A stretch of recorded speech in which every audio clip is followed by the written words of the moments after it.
So I was just about to leave, and the rain is going crazy, so I don't even know if you can hear me, but I decided, this is a perfect opportunity to make a video about my favorite topic, the split jerk. Okay, so I can't stress this enough. In the split jerk, if you just think of, let's just eliminate split, okay? The jerk. That name is a clue on how to do it. Jerk. It's strong. Jerk. It's explosive. The jerk is, come on, jerk. All right. I don't think anything else needs to be said there. Now, what I see most people do is a push jerk. If you hear the difference between jerk and push jerk is a very soft, very weak way to do a jerk.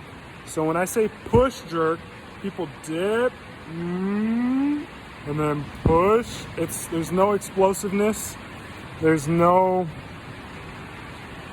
reason to call a push jerk a jerk. It's too slow, it's too unathletic, and the timing of the whole thing gets fucked up, okay?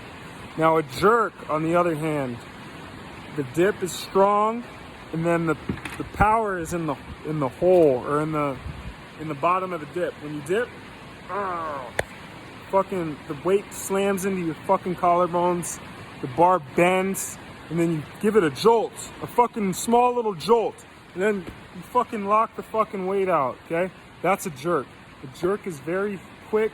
It's the drive is very short, and then you snap your arms under. It's an explosive lift. It actually is an explosive lift. I think cues like using your legs are wrong. It's just wrong. Like, yeah, using your legs is what people do. Is they go down and then they push. It turns into a push jerk. And when you're doing a push jerk, it's too slow and it's just not the right way.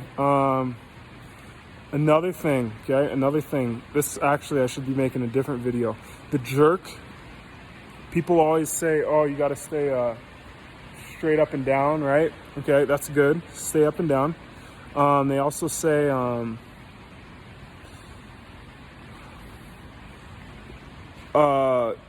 so up and down, right? Like you can't tip forward or backwards. But one thing no one ever talks about is when the bar's on your shoulders, you actually have a control of the weight from left to right, right? Like when you catch in a split, they say, oh, have your legs split so that, you have left-right stability. But you also have left-right stability in the dip. Why? Because when you dip, you have point over here that's in control of the bar, and you have a point over here that's in control of the bar.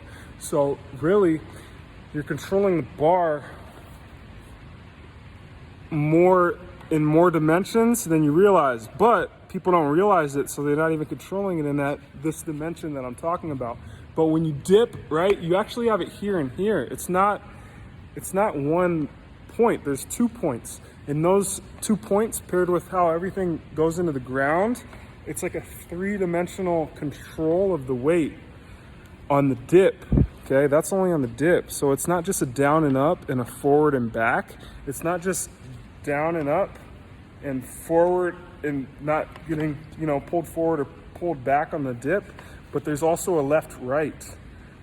So you're controlling it in more ways than you realize, but most people are not controlling it in that way.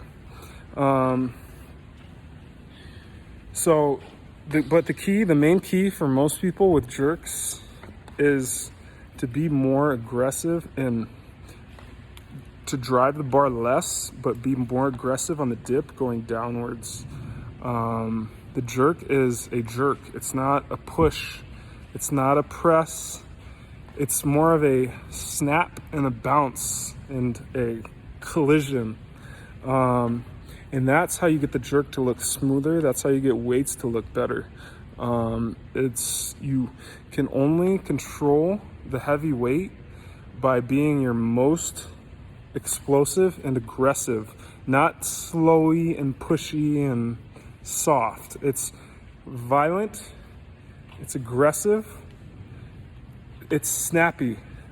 Okay, so I talked a little bit about this on my story, but we're all working with gravity. Gravity will drop 20 kilos, the same speed as it drops 120 kilos, the same speed as it drops 200 kilos, and the same speed that it drops 220 kilos. Gravity always works the same. That's physics, okay? That's physics. Now, if everyone sequences stuff the same, the lift will look the same. No one needs to be specially fast. No one needs to be specially, like, what I'm saying is all the movements should look the same, no matter how strong you are, okay? Because the weight is all working off of physics, and we have the same amount of time to push whatever weight we're doing and getting under it. We have the same amount of time, okay? So let me just summarize this real quick. The jerk is aggressive, it's fast. The key is to dip stronger and quicker and drive shorter and then lock out faster. It's like a equation, right? If you do too much here and here, the lockout is gonna be fucked up. If you do just the right amount of the dip and a small push or a small drive, it's like a fucking drive. It's a drive, okay? With good three-dimensional control, small drive, small dip, you're gonna have a great lockout and great speed on the back half, okay? But if you spend too much time on the dip and then too much time driving up and it turns into a push, you're not gonna be able to make a smooth, snappy jerk. It's gonna look slow, it's gonna come down on you. It's just not gonna, things are not gonna work out for you. All right, guys, the rain stopped, as you can tell. Now I can leave. Thanks for listening.